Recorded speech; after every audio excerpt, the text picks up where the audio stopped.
Bonjour, bienvenue aujourd'hui dans la chaîne C'est bien réparé. Nous allons juste vous faire une petite présentation. Donc c'est une BMW 6 cylindres, c'est le 525, c'est la série 5. C'est une année 2004. Donc c'est le moteur 2,5 litres en 177 chevaux, mais c'est le même moteur que le 3 litres, bien sûr avec des configurations cartographie et puis une injection réglée différemment. Je profite de cette vidéo pour vous remercier de votre présence sur notre chaîne. On a de plus en plus d'abonnés, on a aussi de plus en plus de gens qui nous posent des questions et on a aussi de plus en plus de bons commentaires. Alors bien sûr Flo et moi-même vous remercions pour votre présence. C'est valorisant de voir qu'on peut aider certaines personnes qui posent des questions. Et si on peut les aider en message privé, ben, il ne faut surtout pas se gêner, on le fera. Voilà, donc ça c'est une voiture que je viens d'acheter, il n'y a pas aussi longtemps que ça. Elle a 228 000 km au compteur. Donc elle avait quelques petits soucis, pas énormes, mais donc du coup je fais des interventions. Après le passage à la valise, il s'est avéré que la valise me donnait des défauts, notamment deux bougies de préchauffe qui étaient à remplacer. Le véhicule démarrait bien malgré tout, hein, il partait sur ses 6 cylindres, mais très très malodorant. Je me suis dit, on va les remplacer. Pour remplacer les bougies de préchauffe sur ces modèles-là, ben, il faut démonter, ben, comme tous les BMistes vont le savoir, il faut démonter, bien sûr, ben, la pipe d'admission complète avec la vanne GR.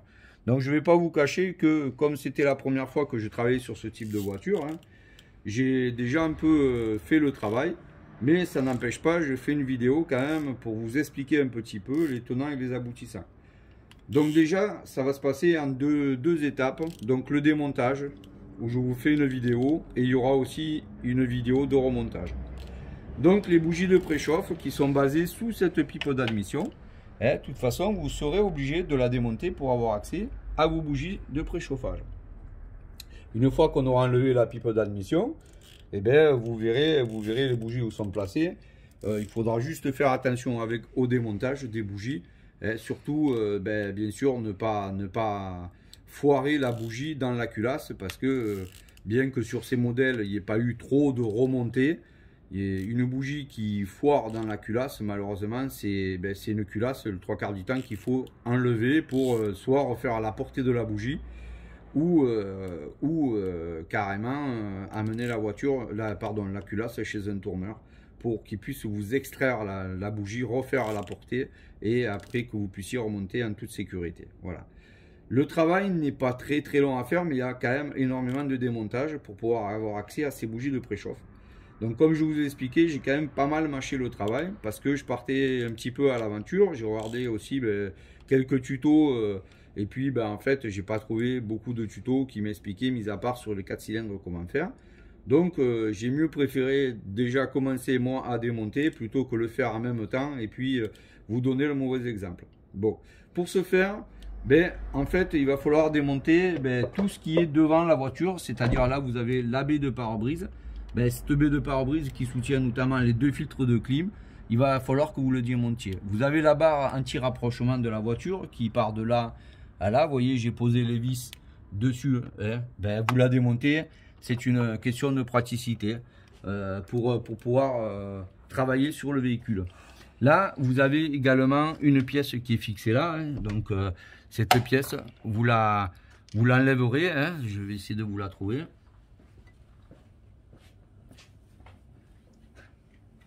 Voilà, c'est cette pièce-là qui est fixée par deux boulons dessus qui vont être rattachés, en fait, une là et un qui va aller se fixer sur un des boulons cagés là. Voilà. Donc je vous dis honnêtement, il n'y a pas une grosse complexité à le faire, mais il faut quand même être très prudent. Comme tous les BMistes le savent, sur les 4 et 6 cylindres, en fait, le volet d'air en fait, est équipé de papillons. Le gros souci, c'est que ces papillons, avec l'usure, avec le temps, avec l'encrassement, ont tendance à se coincer. Donc, ils sont commandés électriquement, ouverts par un moteur électrique. Donc, quand ils commencent à s'encrasser ou qu'ils commencent à se détériorer, malheureusement, ils passent dans le moteur et ça peut créer une casse moteur. Donc là, le deuxième temps, pour moi, ça va être en quelque part de démonter ces volets papillons, de changer les joints et puis éventuellement de mettre des pastilles pour faire carrément la suppression des volets papillons. Donc sur le fonctionnement du moteur, si vous voulez, il ne va pas y avoir d'incidence. Le moteur, lui, vous le laisserez toujours branché. Il va toujours penser qu'il va ouvrir et fermer les papillons. Donc vous n'aurez aucun code de défaut au niveau du véhicule. Si toutefois vous voulez faire supprimer le moteur, et vous pouvez le faire, il va falloir faire passer la voiture par un spécialiste qui va chanter le moteur électrique et le moteur ne fonctionnera plus et votre calculateur sera en mode trompé, il pensera quand même faire son travail. Voilà. Il y a aussi un gros problème, c'est l'encrassement du moteur. Donc en fait, ces volets papillons, étant donné qu'ils sont le 3/4 du temps ouverts sur la moitié, le moteur en fait qui tourne avec une huile qui est quand même relativement fluide et sur une préconisation d'entretien qui est quand même assez longue chez BM, qui est à 30 000 km, malheureusement il y a beaucoup de saleté, il y a beaucoup de gras. Et derrière la vanne GR, elle est aussi énormément encrassée. Donc pour démonter c'est en fait cette admission, hein. Donc il va vous falloir démonter toutes ces vis là. Alors toutes ces vis sont encagées, il n'y a pas à avoir de souci, donc vous ne pouvez pas les tomber, hein, vous voyez, elles ne vont pas partir en courant, elles sont là. Et vous allez démonter ces vis qui sont là. Alors là par contre ceux-là, il vous faudra un aimant pour les extraire, c'est du 10 et du 11, voilà. Donc vous avez aussi une vis sur le côté, vous avez une sonde qui est là, vous avez votre moteur électrique dévolé qui est dessous, donc lui il va falloir le démonter la broche qui est là et qu'on peut voir là, mais je vous montrerai quand la pipe sera sortie. Là je voulais juste replacer dessus pour que vous puissiez voir où ça se situe sur le moteur. Et là vous avez surtout, ne vous laissez pas avoir, vous avez une vis aussi qui tient la jauge à huile qui est sur la pipe d'admission. Voilà. En gros, il n'y a pas énormément, je veux dire, c'est pas très compliqué à faire. Là, vous aurez cette durite à démonter. Là, vous voyez, bon, c'est juste un clip. L'alimentation de l'EGR qui se trouve là. Nous, on l'a mis là. Voilà, elle va là comme ça. Donc, vous faites bien attention. Prenez votre temps pour tout démonter. La précipitation, quand on le fait pour la première fois, ça ne sert à rien du tout. Il vaut mieux y passer un petit peu plus de temps et qu'on le fasse dans de bonnes conditions. Moi, ce que je vous préconise, si vous décidez de laisser vos volets papillons, parce qu'il y a certains véhicules qui sont équipés de volets papillons renforcés, ces volets papillons, vous les laissez, non sous-saille. Par contre, pensez au minimum à prendre les joints, à vous munir de joints pour remonter des joints neufs. Pensez aussi également à démonter, à nettoyer. Vous allez voir, c'est très très fortement encrassé. Et franchement, on se dit, un moteur, quand même, ils sont sympas avec nous parce que là, moi-même, j'ai été surpris. La vanne GR, je ne l'ai pas encore démontée, mais je pense que bon, de toute façon, je vais la démonter aussi. Et moi, je vous conseille aussi de la nettoyer. Donc, vous avez du nettoyant frein pour ça, vous avez du nettoyant vanne GR pour ça. Il y en a qui les suppriment, moi, je ne vais pas le faire, je ne vais pas le supprimer. De toute façon, je laisse le moteur dans sa configuration comme ça. Il faut savoir que moi, la voiture, je l'ai depuis 3 semaines. Et en fait, je reprends la voiture quasiment sur toute la base. Je n'ai pas cherché à comprendre. Je change les 6 bougies de préchauffe. Je vais refaire un entretien complet sur la voiture. Vous aurez bien sûr une petite vidéo là-dessus. Pour repartir propre. Donc, au moins, on sait où est-ce qu'on va. J'ai eu un suivi de cette voiture jusqu'en début 2020. La personne qui l'avait avant a été très franc, m'a dit voilà, la vidange à 25 ou 30 000 km. Moi, je vous conseille de la faire et il a été tout à fait honnête. De toute façon, même sans ça, quand je rachète un véhicule, je repars toujours sur des bases saines, au minimum sur des entretiens complets. Donc l'entretien, comme vous l'avez vu pour la C5, que j'ai toujours d'ailleurs et que je ne risque pas de me séparer. Donc c'est bien sûr tous les filtres de clim, filtre à air, filtre à gasoil et l'huile moteur. Voilà. Alors sachez que là, le moteur a 228 000 km. Vous pouvez prendre une huile FAP parce qu'elle est équipée de FAP, mais sachez que ce n'est pas une grosse utilité de mettre une huile FAP. Mais voilà, vous mettrez au minimum de la 5W30. On travaille soit avec 2 marques principales, qui est Castrol ou Motul. Mais bon, il suffit qu'il y ait une norme VW et puis BMW. J'ai envie de dire que voilà, les huiles, ça reste des huiles. Je ne suis pas persuadé qu'elles ne viennent pas d'endroits différents. Voilà. Donc comme je vous ai expliqué, j'ai mâché pas mal de travail. Donc en fait j'ai déjà démonté la pipe, mais je tenais à le replacer dessus pour que vous voyez bien. Donc vous ne pouvez pas casser grand chose en fait, mais il faut toujours faire attention. D'une série à l'autre, il y a quelques modifications. Ces modifications font que des fois ils rajoutent une vis là, une vis là. Donc bien sûr c'est une base. J'ai pas de recul vraiment sur la voiture, mais voilà, quand vous allez la sortir, vous faites super attention qu'il n'y ait pas des durites qui soient attachées dessous et que vous alliez arracher parce que ça vous occasionnerait des frais supplémentaires. Et là, forcément, déjà avec l'achat du véhicule, c'est pas vraiment ce qu'on recherche et on cherche toujours à faire quelque chose de correct. Donc là, c'est l'explication pour le démontage en fait de la pipe d'admission. Je vais vous parler en même temps des bougies de préchauffe, hein, vu que de toute façon, c'était à la base pour ça que je démontais la pipe d'admission. Donc, les bougies de préchauffage sur ce véhicule, là, la valise me dit 2 bougies de préchauffe en défaut. Bon, elle est un peu malodorante, elle fume un petit peu au démarrage, mais elle boite pas, rien du tout. Bon, je me dis que c'est un peu comme tout. Il y a peut-être des durées de vie, puis la voiture, elle le dit, la durée de vie, elle est là, donc il faut remplacer. Bon, alors, je ne cherche pas à comprendre, je mets les 6, c'est pas très onéreux. Il m'a fallu compter environ 90 à 100 euros pour les 6 bougies de préchauffe. Donc là, je les ai prises en, je crois que c'est du Bosch, je crois. Voilà, donc les bougies de préchauffage, en fait, sur le véhicule, elles sont comme ça. Donc c'est une tête qui va s'emboîter dessus, on va le voir tout à l'heure. Je vais être franc avec vous aussi, j'ai aussi prédesserré les bougies de préchauffage. Donc moi ce que j'ai fait, c'est que j'ai mis un petit peu du dégrippant la veille. Et surtout, vous prenez une clé qui accroche bien. Que la clé ne ripe pas, parce que là forcément, vu la force de la bougie de préchauffe à l'intérieur, si vous commencez à riper, c'est terminé quoi. Là la bougie, c'est quasi certain que soit vous décidez de la laisser sur le cylindre, et puis quand elle sera complètement morte, vous partirez sur le 5 cylindres, ou autrement il vous faudra un extracteur. Voilà. Donc moi les bougies que j'ai pris pour, je me tairai sur la marque, mais je peux vous dire à peu près la référence si elle est écrite un jour quelque part. Donc c'est la référence Y547AS et donc c'est la numéro 47 568 5968 pardon. Voilà. Donc j'ai bien vérifié, elles sont compatibles avec le véhicule, je vous dis à peu près pour une centaine d'euros. En gros, j'ai plus trop le chiffre en tête, mais bon c'est ça. De toute façon, il vaut mieux en changer 6, au moins vous n'allez pas y revenir. Donc comme je vous ai dit, donc déjà dans un premier temps, vous avez démonté toute cette partie. N'oubliez pas les boulons qui sont derrière. Vous en avez deux derrière. Vous en avez un sur la jauge à huile là, qui maintient la jauge à huile plaquée contre votre carter, contre le collecteur d'admission. Les sondes, vous avez l'alimentation qui va ouvrir vos volets qui sont dessous. Vous avez l'alimentation, mais ça c'est pour l'air en fait, hein, c'est tout ce qui va faire fonctionner l'admission. Hein. Et vous avez aussi l'alimentation de la bande gire. Voilà. Voilà en gros pour les explications de démontage. Là je vais vous sortir en fait la pipe d'admission. Hein. Vous allez voir c'est pas mal gras dessous en fait, mais on peut arriver à comprendre. C'est pour ça que je vous dis n'hésitez pas à acheter les joints. Franchement les joints, moi j'ai acheté les bouchons pour pouvoir remplacer, enfin enlever les volets. J'en ai eu pour une soixantaine d'euros hein, en gros. Donc ça vaut vraiment pas le coup de se priver et de le faire quoi. Voilà.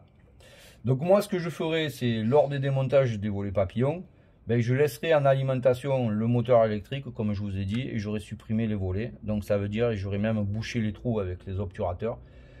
Et donc lui le moteur électrique lui continuera à fonctionner et pensera à faire son travail. Et de toute façon le calculateur lui il n'entendra rien du tout. Voilà. Donc vous allez voir c'est quand même assez dégueulasse. Hein. Faut pas avoir... Faut pas avoir envie de manger du jambon hein, parce que le gras qui va avec là. Donc voilà. Donc explication. Ce que j'ai vu parce que c'est quand même plus pratique pour déboîter cette durite de démonter ça en fait. Voilà. C'est ce qui tient en fait les gâches de votre capot qui le maintiennent fermé. Quand vous remonterez ça, vous penserez bien à faire attention à votre câble qui est là.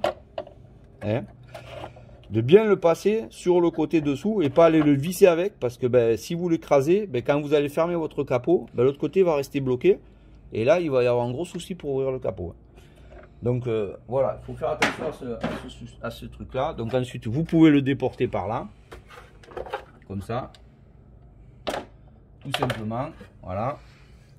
Et ensuite vous voyez, vous avez accès assez facilement pour démonter la pièce que l'on veut. Donc vous voyez, c'est quand même assez dégueulasse. Voilà, hein. Bon. Donc là, il y a les volets papillons hein, qu'on discutait. Vous voyez, d'ailleurs, tu vois, vous voyez ceux-là, pardon, ils sont en train de se désintégrer. Hein. Donc ça veut dire que à un moment ou un autre, ça serait passé dans les cylindres. Hein. Donc voilà, le joint qui est là, je l'ai récupéré. Donc c'est pour ça, il faut impérativement remplacer ces joints-là, et puis il faut nettoyer la pièce. Hein. Voilà, je crois qu'on va pas pouvoir remonter comme ça. Hein. Enfin, et démonter la vanne GR qui est tenue par les 4 vis et la nettoyer aussi. Donc soit avec du nettoyant frein ou il y a des produits pour nettoyer la vanne GR.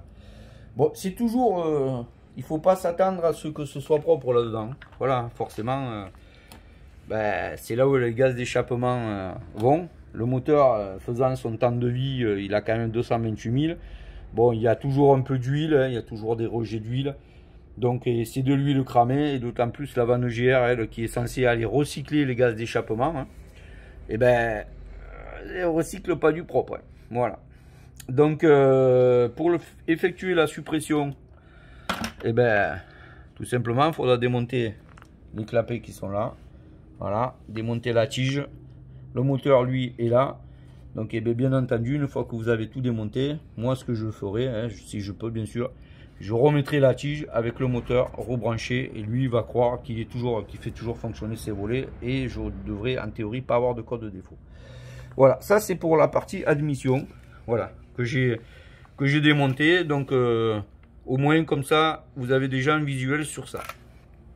En ce qui concerne les bougies de préchauffage, elles sont quand même là, ça serait le bonheur si on n'avait pas eu à démonter tout ça. Hein. Donc elles sont là. Donc elles sont tenues, en fait, les alimentations, c'est type alimentation véhicule essence. Hein. Bon, sauf que bien sûr, c'est juste pour pas aller visser quelque chose dessus. Mais je trouve que sur ce coup-là, ils ont quand même pas trop mal brillé, quoi. Voilà. Donc vous déboîtez. Hein. Ça, c'est un tuyau qui va dessous la vanne GR. Hein. Et il faudra surtout pas oublier de le rebrancher parce que là, par contre, la voiture va mal fonctionner.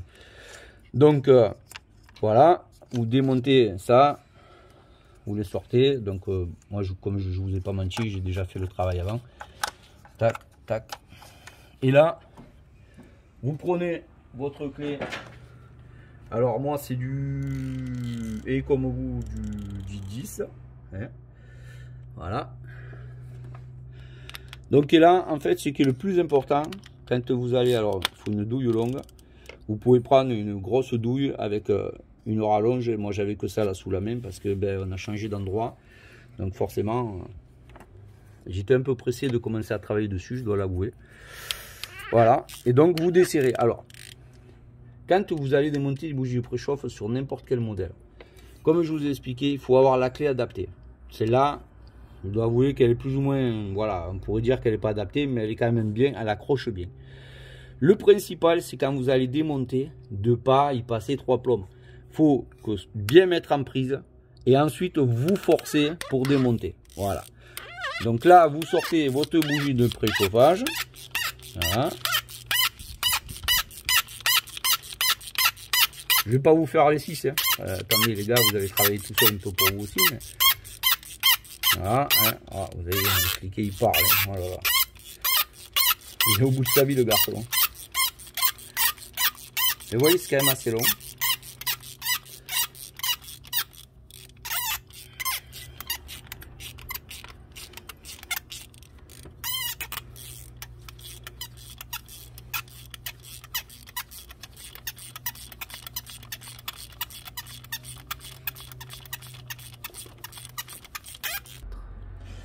Voilà, donc pour démonter votre préchauffe, comme je vous l'ai dit, votre clé de 10.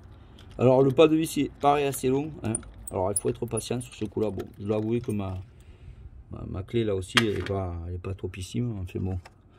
Et donc pour la sortir, je dois vous avouer que comme c'est un peu conique là, il faut après, quand votre pas de vis est fini, il faut tirer dessus avec une clé pour la sortir. Voilà.